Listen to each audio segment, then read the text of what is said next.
Good morning, everybody. Today's our topic is the next phylum. Just observe this diagram which is present on this on this slide. If you observe this slide and this specimen, you can think about that. Generally, if suppose any students 5 to 6 standard, and we have asked what is the basic difference between between the plants and animals.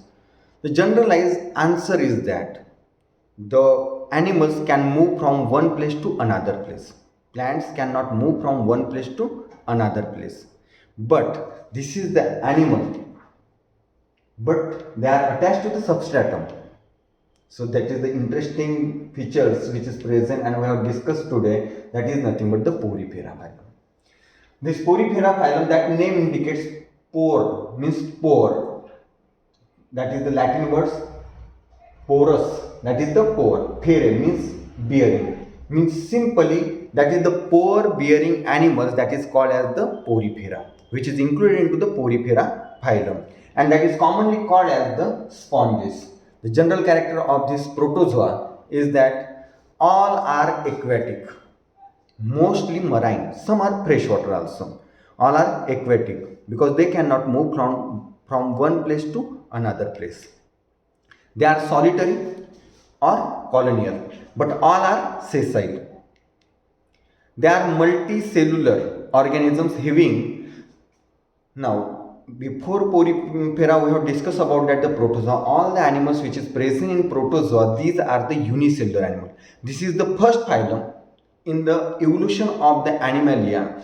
This is the first phylum. There is the multicellular animal is present, but that cells in protozoa, what happens is there one cell they have performed the all vital activities. In this case, that cell gets aggregate, but that cells they are not coordinate with each other, and because of we cannot say that that is the tissue. So simply that cell aggregates and cell perform their particular function, but they are not particularly they have not formed the tissue, because we know very well about what is the definition of tissue. When the group of cells they are coordinate with each other and they have performed the particular function, then it is called as the tissue.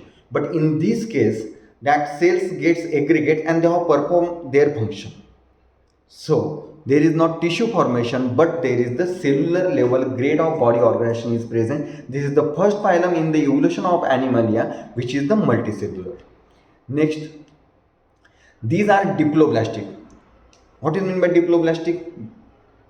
Again, di, that name indicates there are the two germ layers, means that animals which is the present they have developed from the two germ layers. There are the two germ layers, outer one ectoderm, inner one that is the endoderm. In case of the Porifera's animal, the outer layer which is that is it consists of pinacocyte cells, and which is consist of the pinacocyte cells, because of it is called as the pinacoderm, and which is the inner side that is the consist of the it is consist of the choanocytes, because of it is called as the choanoderm. Between these ectoderm and means pinacoderm and choanoderm, in between them there is the mesenchyme which is the present, and many cells are present in there. The body has the unique type of the construction, means particularly pore bearing animal. We have discussed about that. That is the pore bearing animals. That from that pores the water enters inside the body, and the particularly through the osculum it is goes outside the body. So likewise they have constructed the canal system. They are constructed as a canal system. That is the one of the important characteristics which is present only in the Porifera phylum. The canal system which is present only in the Porifera phylum. The body has many pores. The small pores which is present all over the body, that is the teeny pores, that is called as the ostia.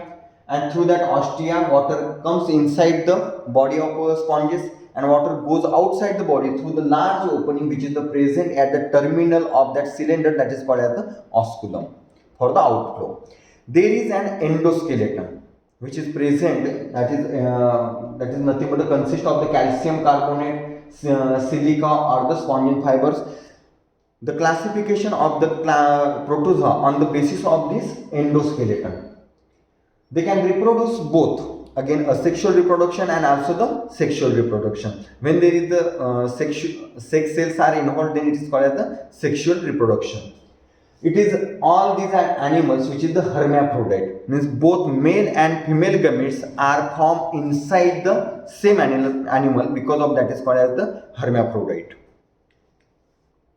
Then the classification. In case of Porifera, there are the three classes are present: Calcarea, Hexactinida and Demospongia.